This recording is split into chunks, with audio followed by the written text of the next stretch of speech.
Hello again, I am Blunty and this is the GT75VR 7RE Titan laptop from MSI, and its name is a monster.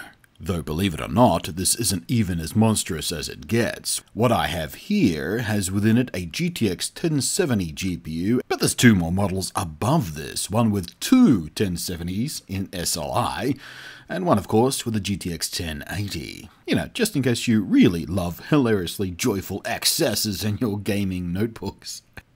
The screen is 17.3 inches, full HD, and there is an option for a 120Hz ultra-low latency 3 milliseconds wide view panel, which if you're getting this for gaming, you may as well go for.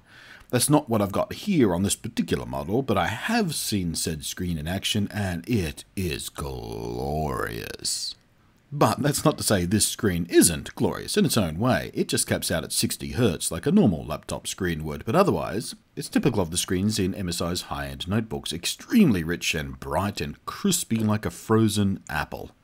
The other nitty-gritty, as you may expect, 7th Gen i7, 4 slots for memory, supporting up to 64GB, a SATA M.2 drive and 2 M.2 NVMe drive slots, and a 2.5-inch drive for your mass storage. Killer multi-gig LAN, Bluetooth and Wi-Fi, a USB-C slot, 5 USB 3.0s and an SD card reader, HDMI and mini DisplayPort outs. A couple of the more standout features are the audio jack, something I've praised on other laptops from MSI, but I love the fact they give you a mic in, headphone out, and line in and line out all on their own dedicated discrete ports. And of course the notebook is big enough to have room for not just the twin stereo speakers, but a dedicated woofer as well, so it sounds pretty good. Between the powerful CPU and GPU combo, the superb screen with 2 video outputs, the super fast drive options, the audio I/O and the speakers, this rig becomes a very attractive option, not just for gaming, but as a full-on production rig for heavy content creation. But I haven't even mentioned my favourite feature yet. It's the Steelseries Keyboard. MSI have had mechanical keyboards on other notebooks, and they've basically been full-on desktop-style keyboards jammed into a notebook, which is great, if a little bit bulky. But here they've kind of hybridized the properly mechanical switches with low-profile keycap style that I really like. In fact, I'm kind of hoping this keyboard bleeds down into other lines of laptop from MSI.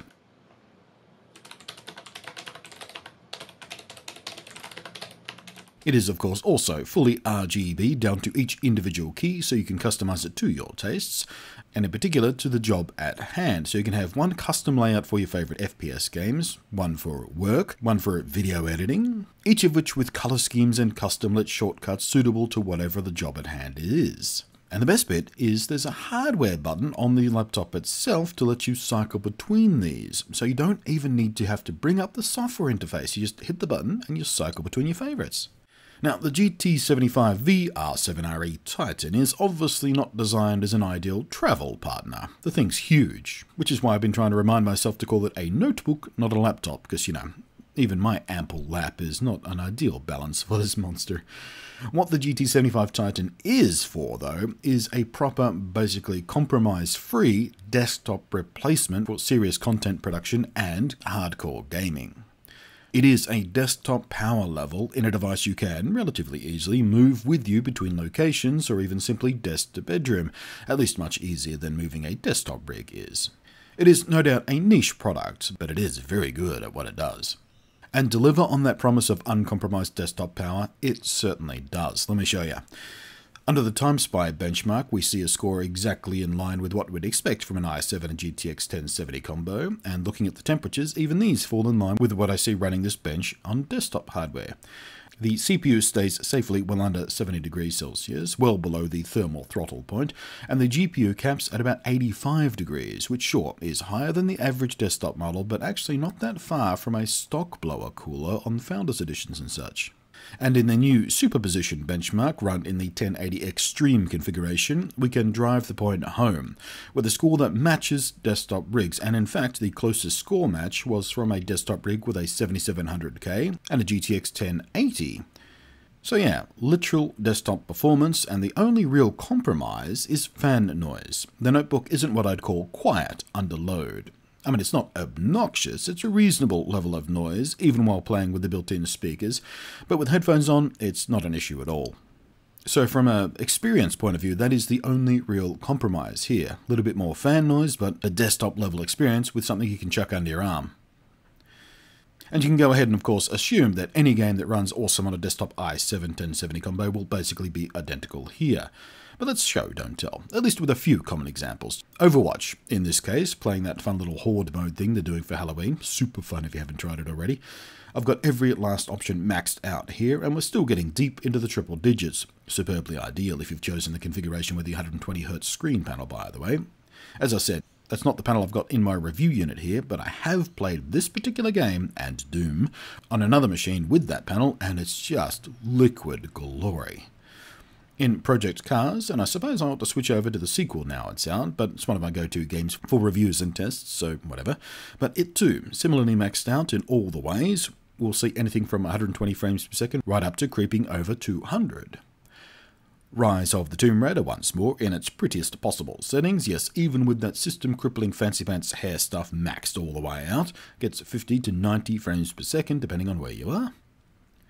And finally, Doom. And while the developers of Doom are currently trying very hard to assure people that 30 frames per second is super good fun time experience for this game because they're trying to sell people on the port for the Nintendo Switch, which personally I may buy out of just pure morbid curiosity, trying to play Doom at 30 frames per second on twin sticks. But anyone with half a clue knows that this game is best with keyboard and mouse, and the frame rate above 75 frames per second for maximum fluidity. And that's what we have here. I mean, the Nintendo Switch version seems like it's surprisingly pretty for a Switch game, but you just can't come near what this game looks like and plays like and feels like maxed out on a PC and at solidly triple-digit frame rates.